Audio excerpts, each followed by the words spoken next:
Gini-gini lagi teman-teman. Gini semua bang. Iya bang. Gini. Udah ilmu nih bang ya. Udah ilmu. Tarik kecak bang. Tarik kecak. Gini semua bang. Iya. Oh iya pakai teori-teori lagi tuh. Iya. Semua partai tarik kecak bang. Gitu dia.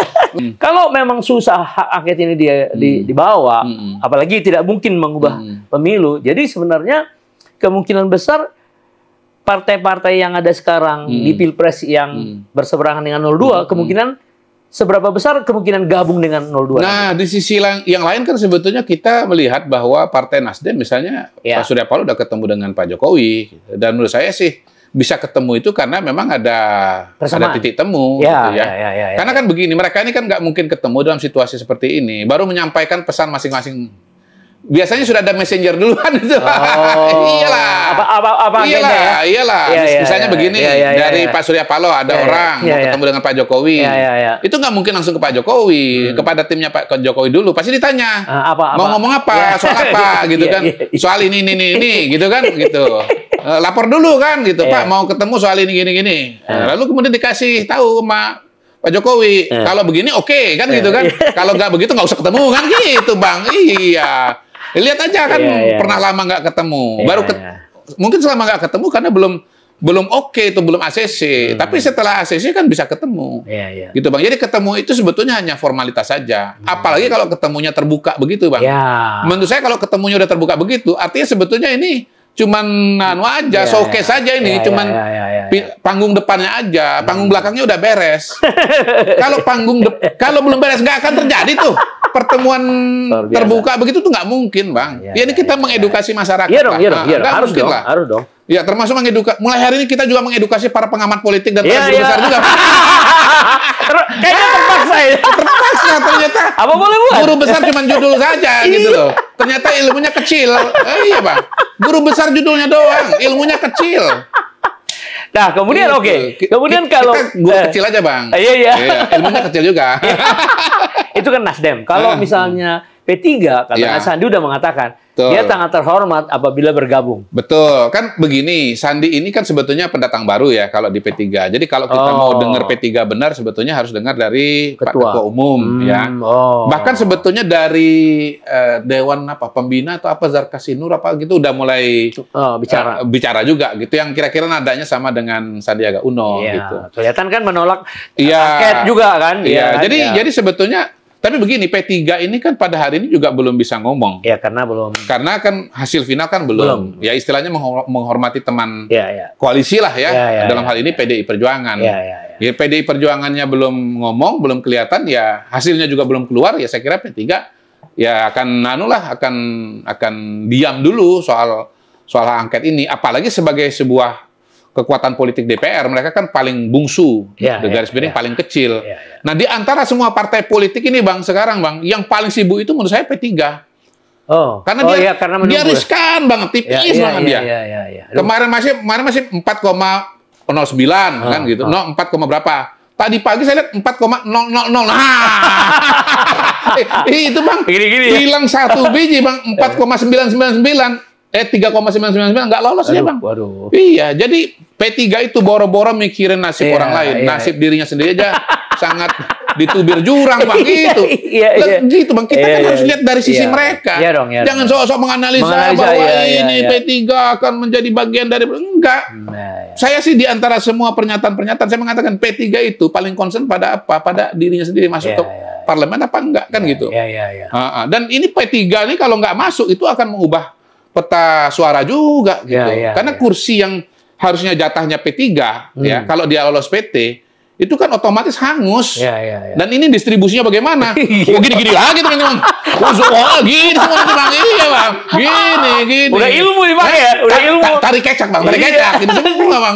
Iya, pakai teori-teori lagi tuh. Iya, semua partai tarik kecak Bang. Gitu dia. Langsung merebut kursinya itu. Jadi ini perjalanan menurut saya kalau bicara Pilpres, bicara partai politik sesungguhnya udah geser dari Pilpres ini ke pemilu legislatif gitu. Dari calon presiden kepada Pileg sekarang ini Bang. Orang mau ngomong apa lagi sebetulnya tentang Pilpres? Selisihnya udah terlalu jauh. Jauh sekali. Quick count dan real count mirip. Ya, kita belum bisa bilang ya Bang ya. karena si rekap ini kan lagi dipersoalkan. Ya. Kita coret aja, Bang. Ya, kita terima lah bahwa ini lagi dipersoalkan. Ya, boleh. Kita tunggu aja nanti hitungan manual. Tapi saya penuh keyakinan bahwa nanti nggak akan sama itu. Sama. Yang jelas begini, yang penting adalah negara-negara sahabat, negara-negara besar di dunia, semuanya udah pada kasih ucapan selamat kok pada Pak Prabowo kok. RRC, Rusia, Turki, Inggris, yang dekat-dekat kita Australia, Singapura, Malaysia, Filipina. Mau ngomong apa lagi kita? Itu udah tanda. Sangat kuat, bukan tanda lagi, Bang. Itu adalah pesan politik yang sangat kuat. Gitu. Kalau memang internasional iya.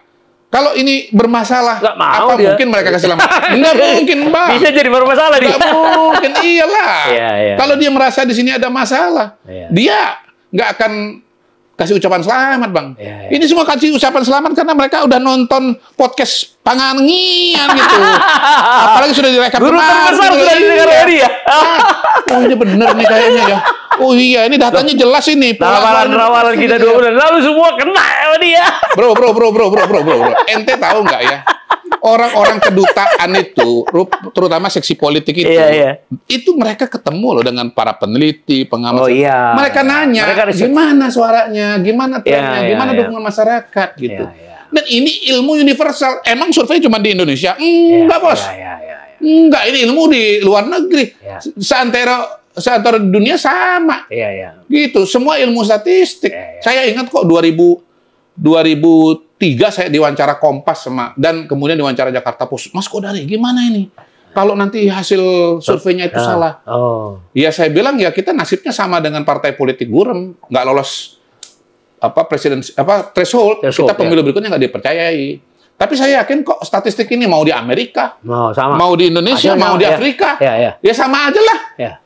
Dan ternyata terbukti gitu loh. Jadi ini ilmu universal, ini ilmu pengetahuan. Jadi bukan cuma diperlakukan di Indonesia, tapi juga bisa dikerjakan di negara-negara demokrasi ya, negara demokrasi ya. Gitu. Jadi ya negara-negara yang menjadi rekan-rekan Indonesia dalam percaturan global itu kan akan ya udah tahu lah bahwa kita partnernya nanti Presiden Republik Indonesia Jenderal Prabowo Subianto. Iya, apalagi hari ini sudah dikasih Jenderal makin itu. Makin.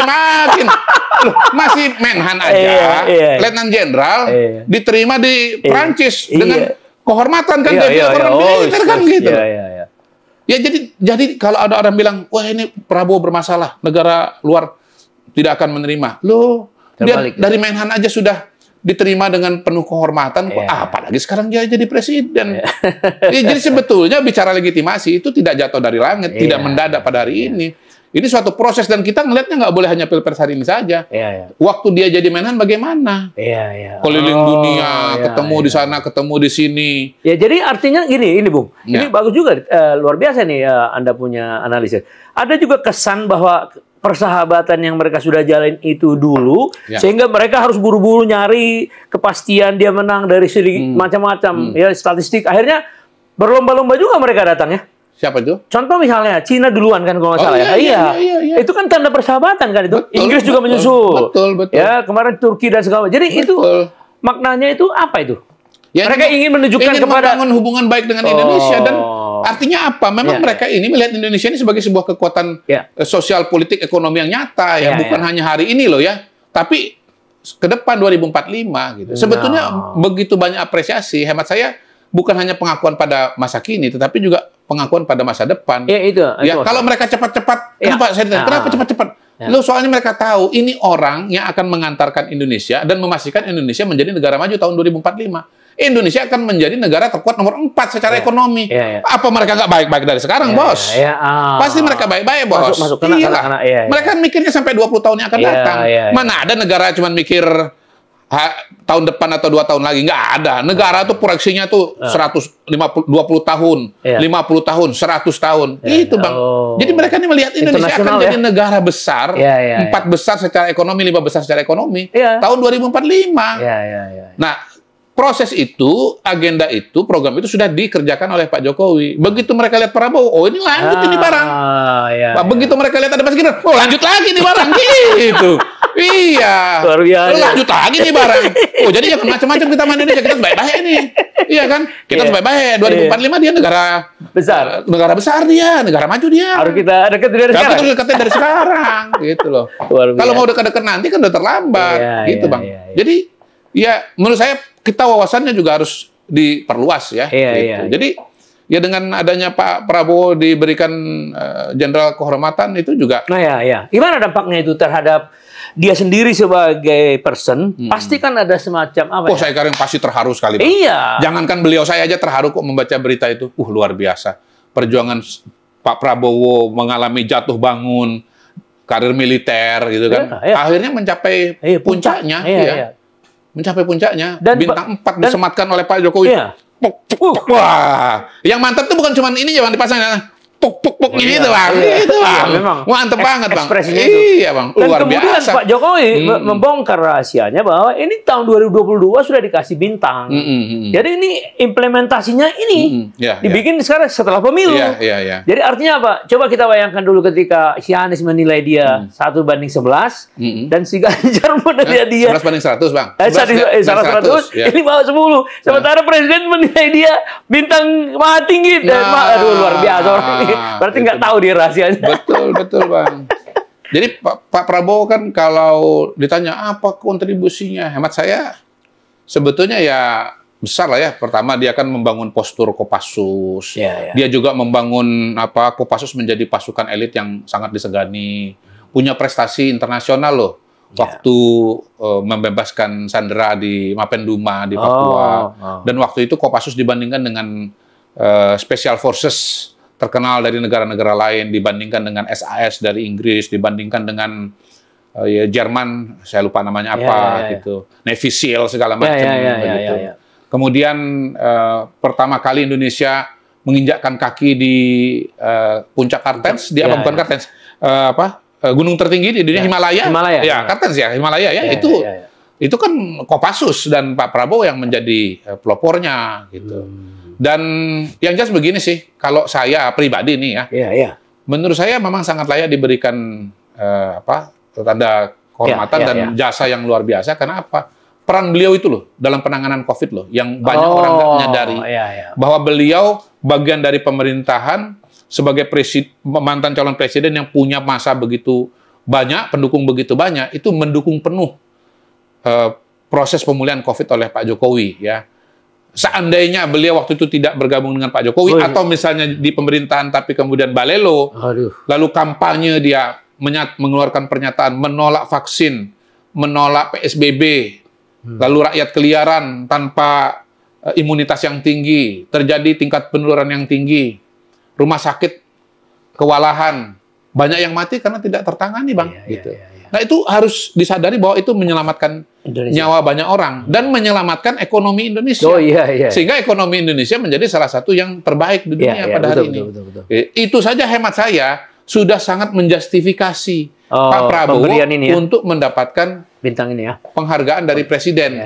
Nah, penghargaan dari Presiden ini kan sebetulnya harus menyesuaikan juga dengan konteks orang tersebut kan Bang. Iya dong. Mungkin kalau seniman lain, seniman kan nggak mungkin dinaikin pangkat jadinya kan ya. Kecuali kalau ada istilah seniman kecil harus seniman besar, nggak bisa juga kan. Atau seniman peringkat 1 menjadi peringkat 5, nggak ada masalahnya gitu kan Bang, nggak ada masalahnya gitu. Jadi menyesuaikan juga dengan. Karena militer pangkat lah. Pangkat. Nah ini Bang ya, saya bacakan syarat menerima tanda kehormatan didasarkan pada pasal 25 Undang-Undang 20 tahun 2009. Jadi mengacunya kepada Undang-Undang Nomor 20 tahun 2009, bukan undang-undang yang lain, karena ada orang yang menganalisa dari undang-undang yang lain. Berarti dia nggak. Syaratnya WNI atau seseorang yang berjuang di wilayah yang sekarang menjadi wilayah NKRI. Kalau saya tangkap ini nggak harus orang Indonesia Bang, bahkan seseorang yang berjuang di wilayah yang sekarang menjadi NKRI. Iya kan, bisa aja warga negara asing tapi dia membantu Indonesia misalnya. Kemudian memiliki integritas moral dan keteladanan. Ketiga, berjasa terhadap bangsa dan negara. Tadi masuk. Udah masuk. Soal COVID itu, Bang. Luar biasa itu kontribusinya. Berkelakuan baik, setia dan tidak mengkhianati bangsa dan negara. tidak pernah dipidana penjara berdasarkan putusan pengadilan yang telah memperoleh kekuatan hukum tetap karena melakukan tindak pidana yang diancam dengan pidana penjara paling singkat 5 tahun. Gini loh, kalau kita bicara masalah hukum, kasus hukum, pasti Pak Prabowo ini udah selesai. Paling tidak semenjak beliau menjadi calon wakil presidennya untuk Ibu Megawati 2009. Kalau dia punya masalah hukum, apapun itu, pasti kan nggak lolos. Dan setelah itu dia maju calon presiden 3 kali. 2014, 2019, 2024. Kalau memang ada masalah hukum, ada kendala hukum, ya pasti nggak mungkin maju sebagai calon presiden. Nyatanya sampai sekarang nggak ada, gitu loh. Jadi menurut saya orang yang mempersoalkan masalah hukum lagi itu sebetulnya sudah sangat-sangat tidak relevan, gitu. Kemudian ya yang menerima pangkat kehormatan sebagai jenderal, ini saya coba list ya Bang ya. Pernah Sarwo Edi Wibowo pada eranya Pak Harto. dulu ya. Juga Susilo Sudarman, sama zaman Pak Harto juga kan. Agung Gumelar mendapatkan anugerah jenderal kehormatan di era Presiden Abdurrahman Wahid. Kemudian LBP, Luhut Binsar Panjaitan, juga di eranya Abdurrahman Wahid. Ini saya riset cepet-cepet aja. Kalau ada yang salah, tolong dikoreksi teman-teman netizen ya. Kemudian ini yang menarik Bang, Susilo Bambang Yudhoyono mendapat juga jenderal kehormatan dari Presiden Megawati. Sweet kan? So sweet. Kenaikan pangkat diterima ketika SBY menjabat sebagai Menko Polhukam di era pemerintahan Presiden Megawati. Lalu Pak Hari Sabarno sebagai Menteri Dalam Negeri. Ibu Megawati juga yang memberikan. Lalu A.M. Hendro Priyono menerima jenderal kehormatan oleh Ibu Megawati di saat menjadi Kepala Badan Intelijen Negara. Jadi Bu Mega sendiri sudah pernah kasih gelar kehormatan 3 orang. 3 orang. Jadi kalau sekarang Pak Jokowi ngasih, menurut saya sih, ya teman-teman PDI Perjuangan juga nggak bisa mempersoalkan. Karena Bu Mega sendiri juga udah pernah memberikan pada waktu. Terus dia cuma kasih 1, bukan? Iya kan? Nah, baru 1 ya? Kan cuma 1. Iya. Nah, saya bacakan lagi nih, Bang. Saya sengaja dibacakan supaya jangan salah ya. Harus dong. Karena bicara undang-undang nih. Pasal 33. Penghormatan dan penghargaan sebagaimana dimaksud untuk penerima tanda jasa dan tanda kehormatan yang masih hidup dapat berupa A. Pengangkatan atau kenaikan pangkat secara istimewa. Ini. Ya. B. Pemberian sejumlah uang sekaligus atau berkala. Dan atau C. Hak protokol dalam acara resmi dan acara kenegaraan. Jadi, dinaikkan pangkat itu adalah manifestasi dari undang-undang ini. Pasal 33. Pemberian gelar tanda jasa dan atau tanda kehormatan ditetapkan dengan keputusan Presiden. Luar biasa ya. Jadi sebetulnya dasar hukumnya sangat-sangat kuat. Jelas sangat kuat. Dasar historisnya juga sangat-sangat kuat. Jadi kalau, lebih kuat lagi kan gitu kan. Sekarang kita mau bilang bahwa Pak siapa sebentar tadi siapa aja di zaman Bu Mega tadi siapa aja? 3 Hari Sabarno, Susilo Bambang Yudhoyono, A.M. Hendro Priyono. Apa kita mau mengatakan? Siapa nih? Coba kolom komentar lagi nih netizen. Siapa yang berani mengatakan bahwa Pak Hari Sabarno itu lebih berprestasi, lebih berjasa dibandingkan dengan Pak Prabowo? Iya kan? Iya. Pak Hari Sabarno lebih berjasa daripada Pak Prabowo Subianto. Karena itu kalau Pak Hari Sabarno itu pantas dapat. Tapi Pak Prabowo di bawah itu kontribusinya, karena itu nggak pantas dapat.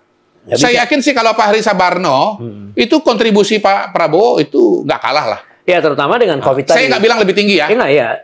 Saya nggak bilang lebih tinggi. Tapi minimal nggak kalah. Dengan Pak M. Hendro Priyono, dengan segala hormat juga kepada jagoan kita.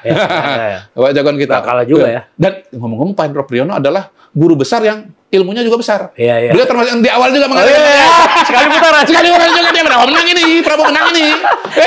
Ini guru besar ilmunya besar nih, Bang. Bukan guru besar ilmunya kecil, Bang. Kita hormat betul. Dan ini beneran intelijen. Karena tahu bahwa ini bakal menang. Kalau ada intelijen bilang bahwa Prabowo kalah, bukan intel itu. Kaleng-kaleng. Intul itu, bukan intel, intul. Iya, Bang. Gitu.